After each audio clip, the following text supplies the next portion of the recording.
In previous videos, we learned about challenges posed by both inflation and recession. But did you know there's an economic condition where inflation and recession can exist at the same time? Today, we explain all that and more. Welcome back to Economics Made Simple. When inflation and recession exist simultaneously, that's called stagflation.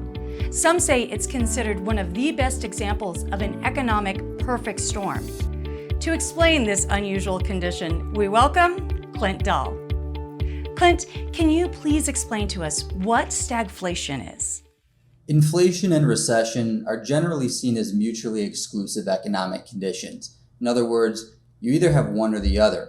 Inflation is usually a sign of economic strength, and recession is usually a sign of economic slowdowns. So, how do they sometimes exist at the same time in a state of stagflation? In supply and demand economies such as ours, inflation is usually a result of low unemployment and high wages, characteristics normally indicative of a robust economy. In a strong economy like this, citizens will spend money, increasing demand, and as a result, prices rise. A recession is the exact opposite of this, meaning that inflation and recession are incompatible. But inflation hasn't always been solely the product of a strong economy. Sometimes there's other factors which have led to sharply higher prices.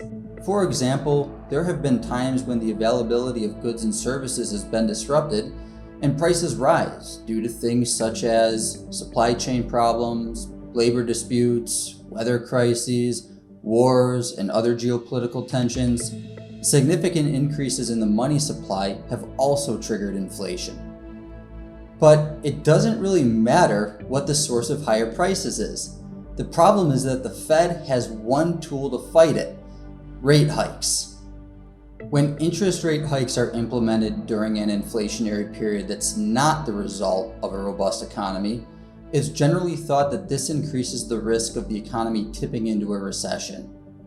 Part of the reason this happens is that inflation that's not due to a robust economy is more difficult to contain. The high inflation that plagued the economy throughout much of the 1970s and early 1980s is attributed to two different factors. First, easy money policies of the Federal Reserve, and second, oil supply shocks that created upward price pressure throughout the rest of the economy.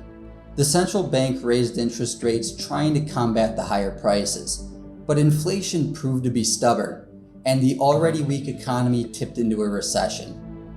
After that, there was a period where inflation and recession lived side by side.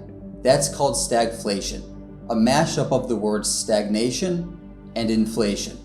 The recession that ran from November 1973 to March 1975 is an especially good example of stagflation.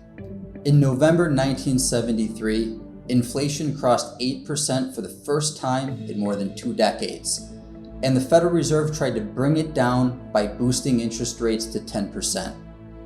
But stubborn inflation eventually climbed to more than 12%. That happened during a recession where we saw GDP fall for 4 consecutive quarters.